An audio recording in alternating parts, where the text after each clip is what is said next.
Boa tarde! Tudo bem? Vamos meditar?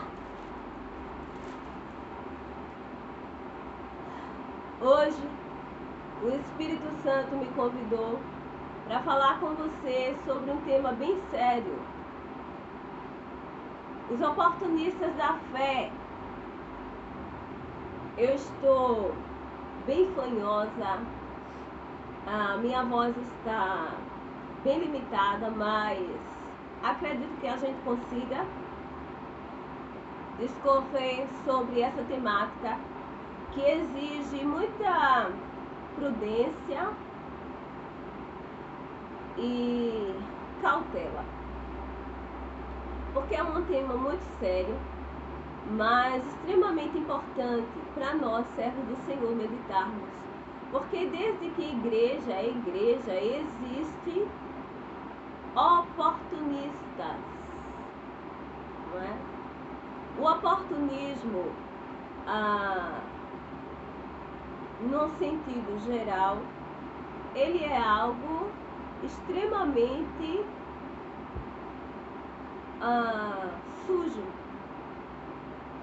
Todas as pessoas oportunistas são pessoas interesseiras, não é? Pessoas que buscam seu próprio interesse. E os oportunistas da fé, eles usam o nome de Deus para que isso aconteça, para que os seus interesses, eles venham a acontecer. E é muito perigoso. Para alguns, um caminho sem volta. Porque, via de regra, oportunistas da fé, um dia foram pessoas que caminharam com Deus de forma séria, mas esqueceram de perseverar e ao longo da sua caminhada abriram brechas que levaram ao caminho do oportunismo. Compreende?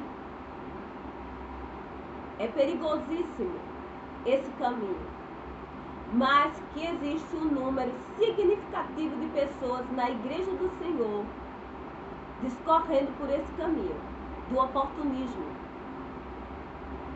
Falar em nome de Deus não é brincadeira, não.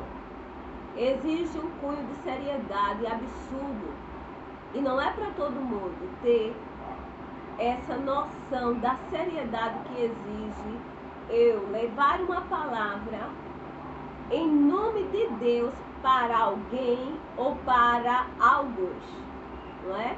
Eu não posso dizer ao meu bel prazer a uma igreja, Deus está mandando eu falar, sem que o Senhor tenha mandado. Eu escolhi uma passagem bíblica que me fala sobre um oportunista. 1 Reis, capítulo 13, eu estou lendo na corrigida. Só um versículo 18, que diz assim: E ele lhe disse: Também eu sou profeta como tu. E um anjo me falou pela palavra do Senhor, dizendo: Faze-o voltar contigo à tua casa, para que coma pão e beba água. Porém, mentiu-lhe. Ok?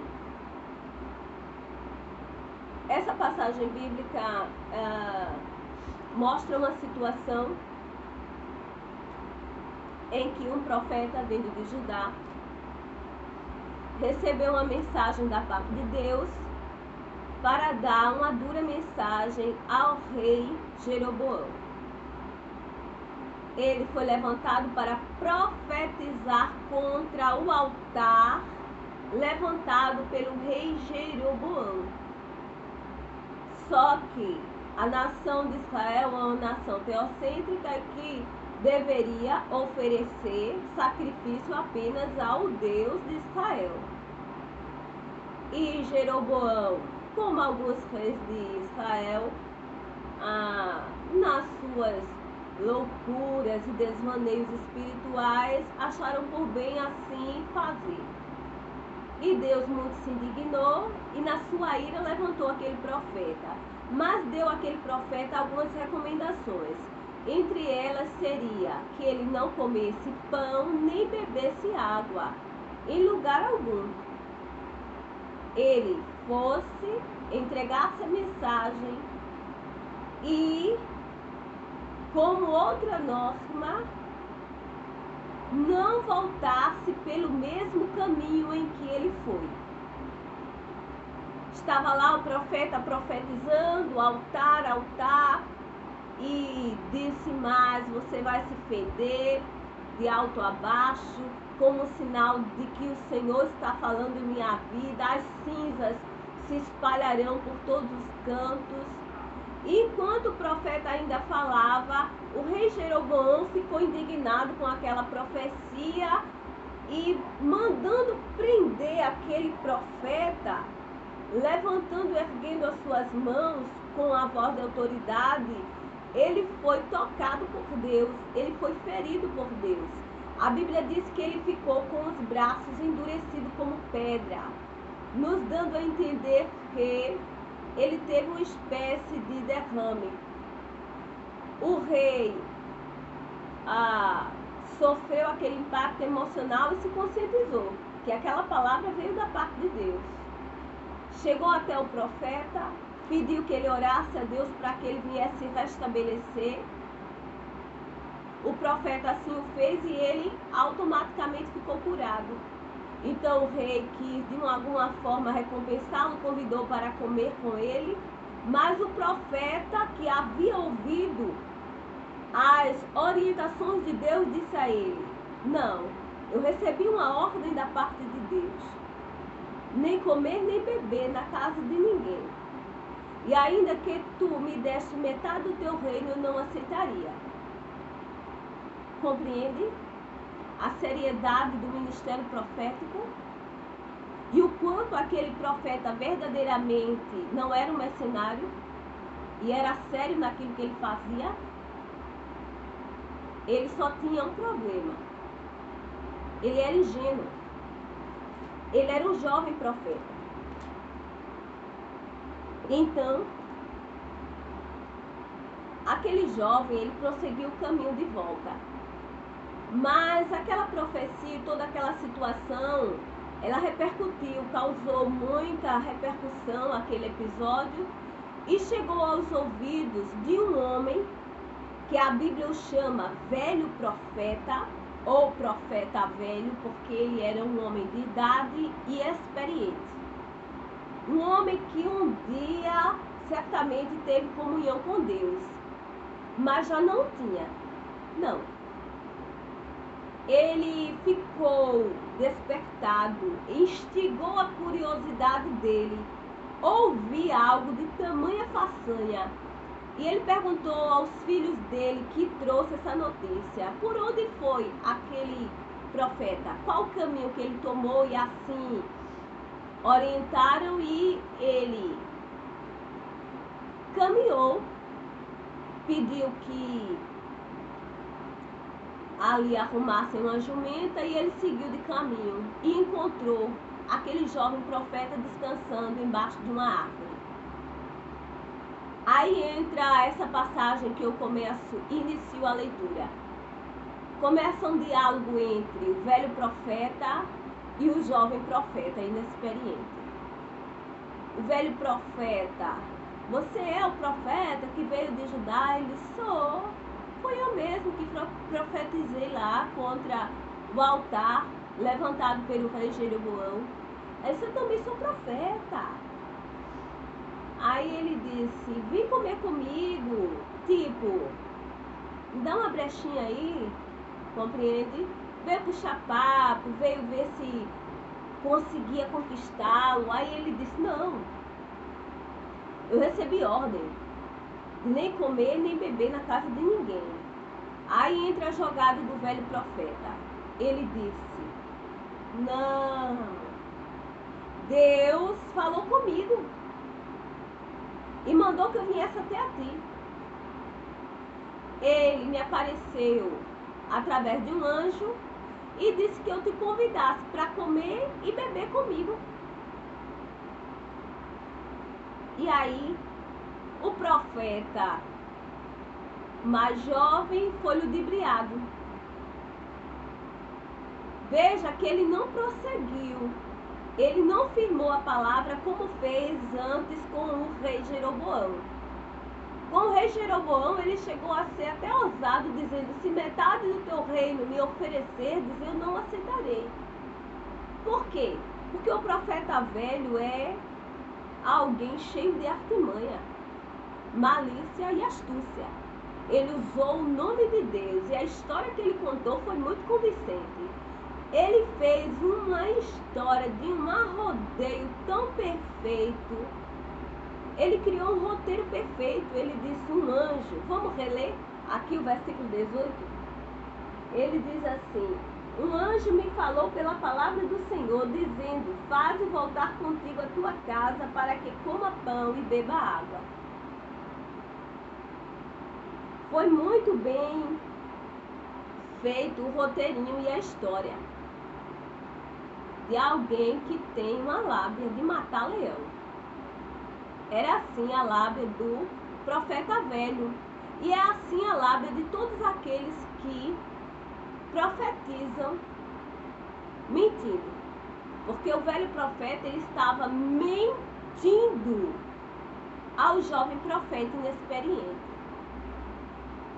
O velho profeta, ele tinha a experiência de quem galgou um caminho, mas não prosseguiu. A passagem bíblica em profeta Oséias diz: conheçamos e prossigamos em conhecer ao Senhor.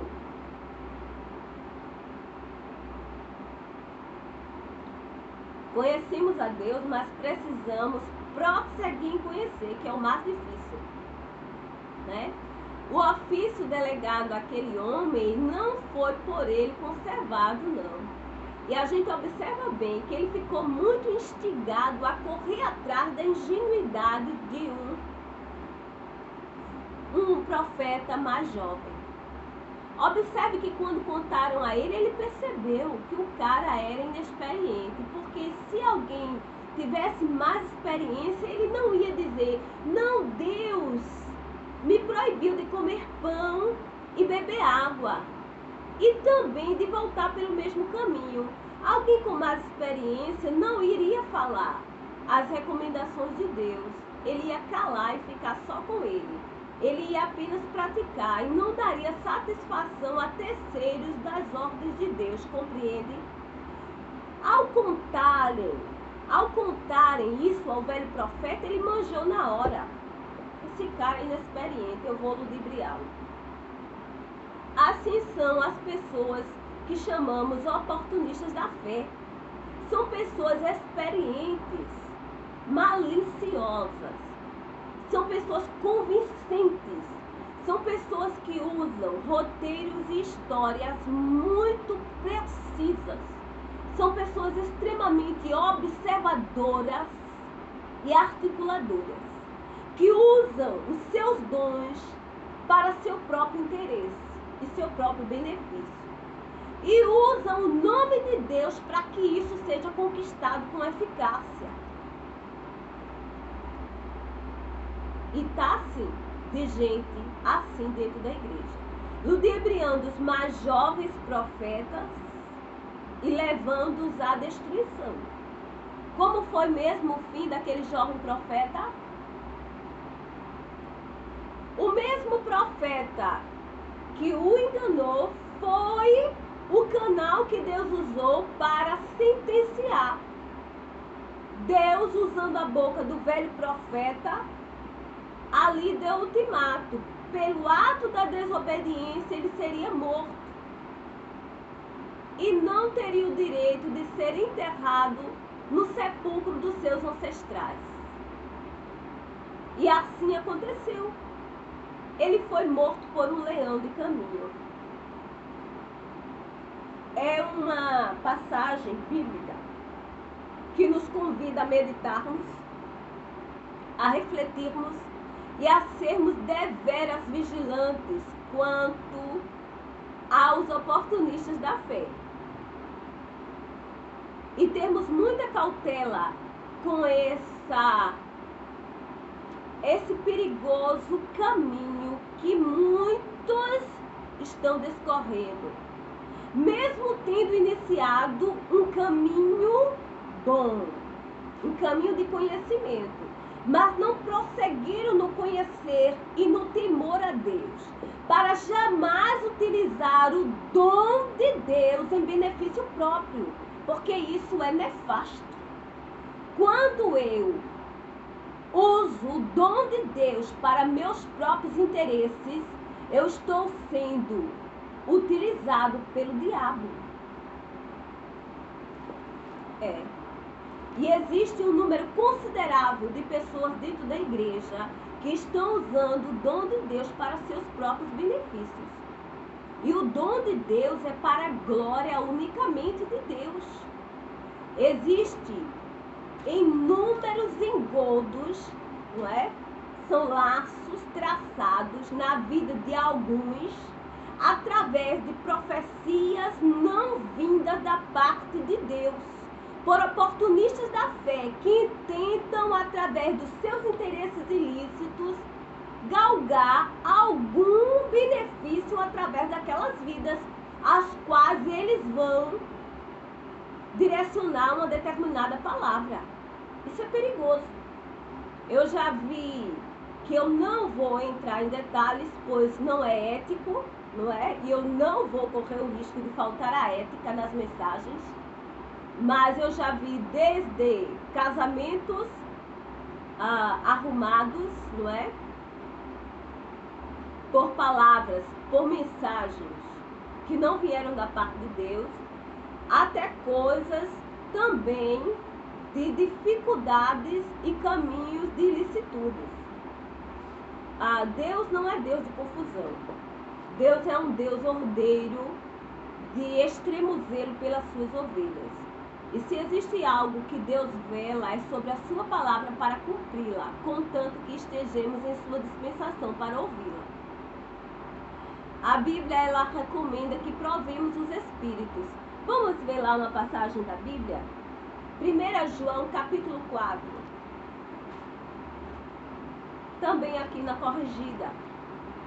A autorização de Deus para nós, seus filhos, que nós, servos do Senhor, que recebemos mensagens da parte dele, de provarmos os espíritos para ver se vem de Deus. Essa prova que fazemos é algo oculto, é algo entre nós e Deus, para que tenhamos respostas também da parte de Deus. Porque existe um número considerável de enganos e chamamos até espíritos de mentira atuando dentro da igreja e utilizando-se de pessoas, não é? Que por N motivos, e entre um dos maiores seria os espirituosos, não é? Eu chamo pessoas que querem ser muito espirituais, não é?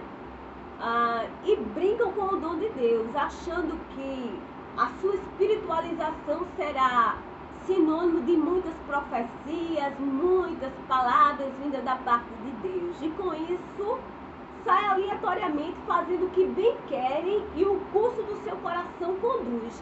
Mas as coisas de Deus não é bem assim, não. É um caminho muito estreito e muito apertado para aquele que ele vagueia pelo caminho de anunciar as mensagens que vêm da parte do Senhor. É um caminho muito difícil. Observe que todos os profetas, quando recebem sua chamada profética, eles recusam. Jeremias, Isaías e tantos outros que sempre vêm com pretextos e argumentos. O próprio Moisés, eles sabem a dificuldade que é o caminho profético, o caminho da mensagem anunciada. E para nós hoje, eu não restringo apenas ao dom da profecia, não é? Porque essa mensagem, ela está incutindo tudo. Eu não estou especificando o dom da profecia. Mas tanto o dom da profecia quanto da palavra anunciada em nome de Deus, se eu não tenho convicção que é Deus que está me dizendo, então eu não faço. E as pessoas acham que Deus é um sentimento que ele sente, Deus é uma emoção que vem no coração e que ele pode sair anunciando e profetizando e dizendo em nome de Deus, eu faço isso, ou estou mandando fazer aquilo. Como eu já vi muitas e muitas vezes, e sei que eu vou ver até morrer. Porque dentro da igreja pentecostal, a efusão dos dons espirituais tem trazido e muitas vezes celeuma. Por mais que os nossos líderes, eles tentem levar as coisas de uma maneira séria, não é? Temos líderes que têm ensinado e com seriedade tentado deixar de forma ordenada e ordeira a condução dos cultos. Mas ainda assim nós temos essa efusão do Espírito e discorremos por caminhos errôneos. Muitos já entraram por esse caminho e é um caminho para alguns sem volta. E que tem levado muitos ao engano. Observe o versículo que eu ainda há pouco disse que leria. A determinação de Deus. Provai, não é? 1 João capítulo 4, versículo 1. Amado, não creais em todo o Espírito, mas provai se os Espíritos são de Deus. Provai. Porque já muitos falsos profetas se têm levantado no mundo. Amém? Já naquela ocasião. E hoje, não menos nem mais. Não é? A palavra é sempre viva e sempre atual. A Deus, ele orienta-nos para que façamos prova do Espírito, para que não venhamos ser ludibriados, equivocados por espíritos de mentira, que estão engodando, não é? Seduzindo a muitos, porque muita gente quer ouvir o que bem quer e não quer ouvir as palavras da parte de Deus. É muito bom ouvir elogios ou palavras que agradam o nosso coração, mas precisamos querer aquilo que vem de Deus, não importa se uma repreensão ou uma palavra que não nos agrade. É necessário termos a seriedade que exige a palavra para aqueles que o servem, não é? E não venhamos causar escândalos, não sair difundindo, aquela profecia não veio de Deus. Não, Deus quer que você tenha uma comunhão com Ele verdadeira e que venha aprovar se o Espírito é de Deus e guardar para você e Ele, não é? Eu já vi de tudo que você puder imaginar e nem por isso sair escandalizando por aí e dizendo, aquele é um falso profeta, aquela é uma falsa profeta. Não. Porque Jesus não quer escândalo na sua casa. Ele quer que venhamos nos resguardar e não sairmos atrás de todas as palavras que ouvimos por aí. Porque eu vou citar exemplos de pessoas que estavam em adultério na igreja e ouviram pessoas anunciar a ele, volte para o seu lugar, porque essa pessoa estava afastado de determinado grupo que fazia parte. Deus se contradiz em sua palavra. Tudo aquilo que contraria a palavra não vem da parte de Deus. Como Deus incitaria alguém a voltar para seu lugar se essa pessoa está em adultério? Essa pessoa tem que procurar os ministros da casa do Senhor, reconciliar-se, passar por uma disciplina. Mas a pessoa que anunciava a profecia não sabia que aquela pessoa estava em adultério, mas eu sabia. Então me faz entender, um espírito de mentira toma conta dessas vidas. E não foi a primeira vez que essa pessoa anunciava coisas desse gênero. Tem pessoas muito emocionadas dentro da igreja. Tem muitos meninos na fé dentro da igreja, não é? Nós ouvimos desde a meninice a pastores ensinando-nos a conviver com os meninos na fé, não é? No entanto, não nos deixarmos envolver por suas meninices. Inclusive, as pessoas que recebem uma palavra dessa, estando em pecado, aceitam. Mas Deus quer que eu volte para o meu lugar. Para você ver como é complicado a mente do ser humano. Ele estando em pecado, ele prefere ouvir uma palavra que alisa o seu pecado do que a correção direta. É muito sério. E dentro da igreja existe uma farofice, não é? Eu chamo os espirituosos, não é? Aquele que gosta de afago, de elogio, mas ele vai contrário àquilo que a palavra de Deus ensina. Muitas questões são levantadas quanto a essa passagem, do tipo, mas como alguém mente em nome de Deus e é o outro que morre? Observe que Deus ele exige seriedade no compromisso com o ministério que nós, que profetizamos em nome de Deus, temos. Certamente o velho profeta ou certamente foi cobrado. A Bíblia não relata. Imagine se a Bíblia relatasse cada detalhe das passagens do Cristo.